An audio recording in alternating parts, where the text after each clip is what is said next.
In this video, we're going to show you how we made these chandeliers and how you can deassemble and assemble them. Originally, these lights looked like this. We wanted to convert them so they would better match our theme. The first thing we did was take off the little glass circles, and we ended up with something like this. Then with a lot of research and a lot of creativity, we came up with the idea of stringing crystals on them. After arranging these beads 5 or 6 times, we had come up with a system for remembering this, and that's what this video is about. So first, let me tell you about this light fixture and how we organized it. As you can see, there's lots of spikes, but there is method to this madness. There are rows or circles of spikes. We decided to give them letters like A. So if you notice, A has 4 spikes on it, and that would be A1, A2, A3, A4. Always counting to the right. Pick any spike on each row to be your first and mark it. So now here is A, then B, and so on. We are going to be using rows A, B, C, D, and E, and each one has a different number of spikes on them. Here it is put together, and this is row A. So that's A, and here's B, and then row C, row D, and then finally row E. These are the crystals we bought. They're called K9 crystals. They're actually real crystals. They're just man-made. They do amazing things with the light for not too much money. Crystals came in strands of 50 beads. Strands are either 50 or 100, and they should be labeled. Here is an example where we used 1 string and 50 beads. The longer ones, those were 2 strands or 100 beads.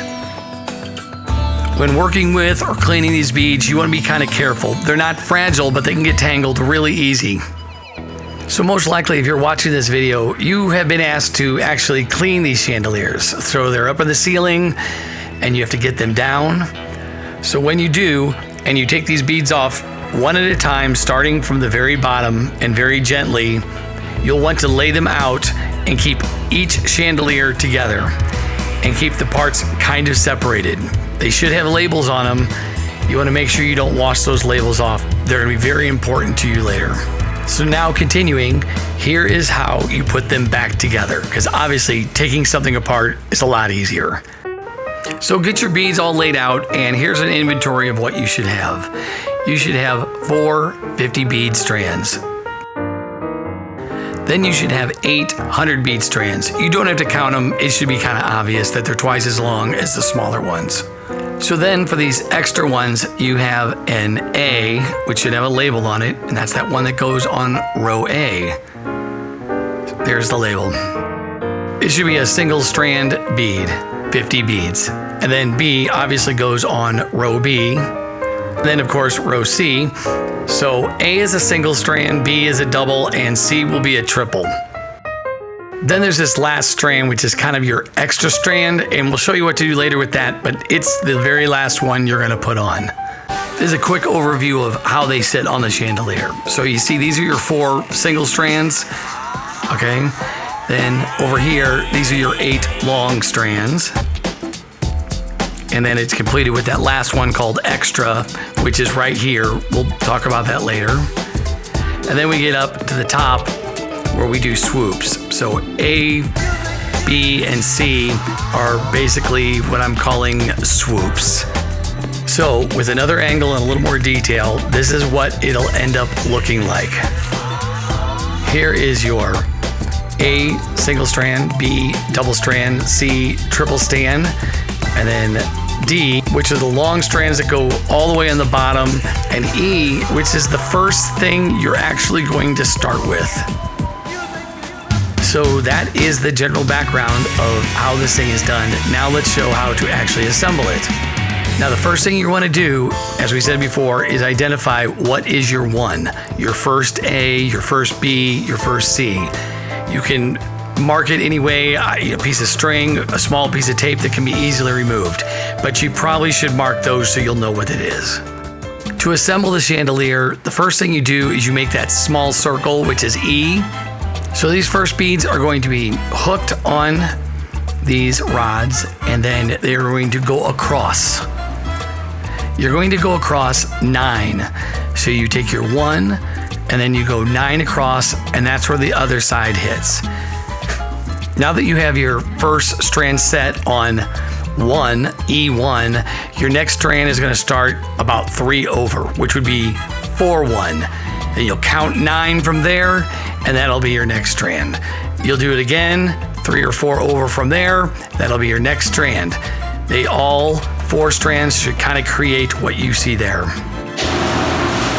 Now, when you put the first one in, you're gonna wanna kind of take a few beads off and pull it up. What you're trying not to do is have one set of beads lifting up the other ones. So the bottom one, the top one that goes in first, you kind of need enough room for the other ones. So I don't know if I can see this one right here.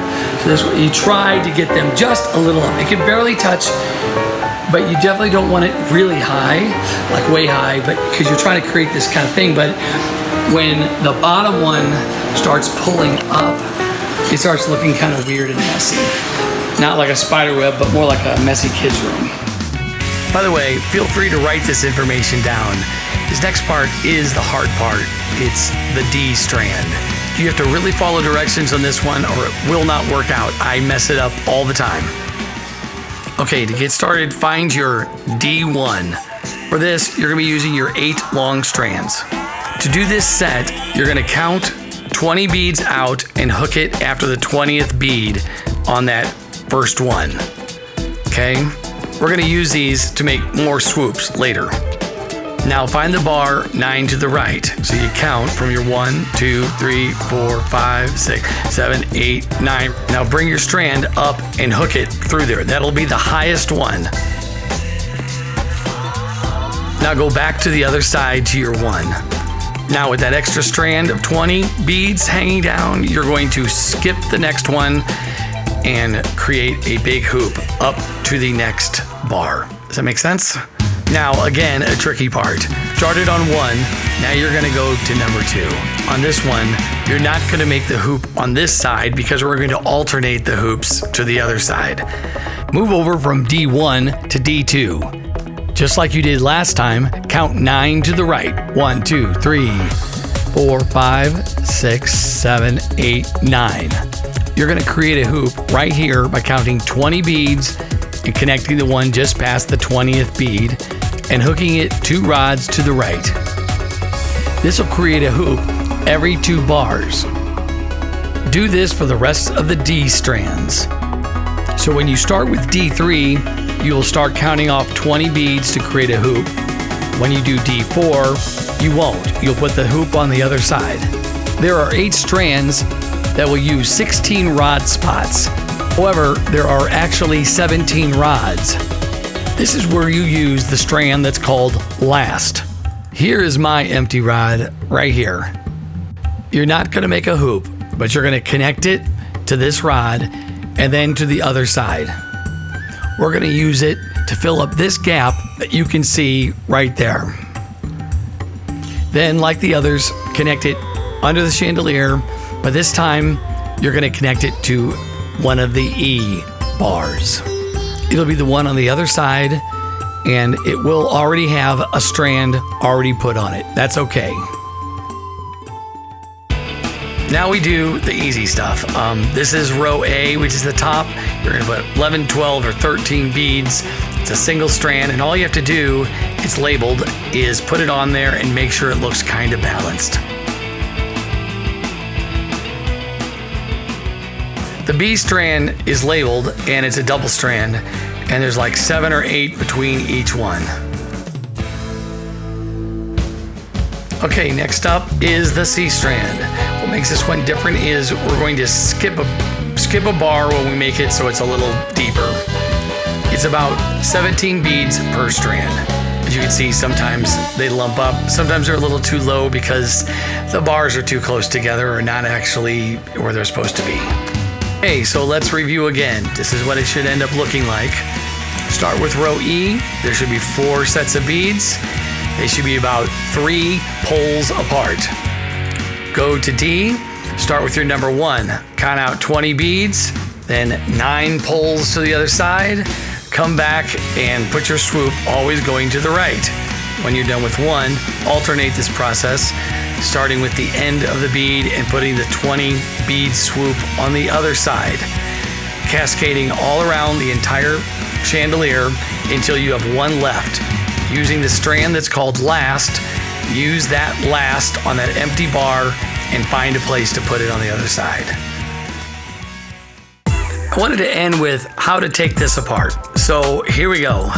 Okay, when you take this apart, you're just going to start taking the beads off, okay?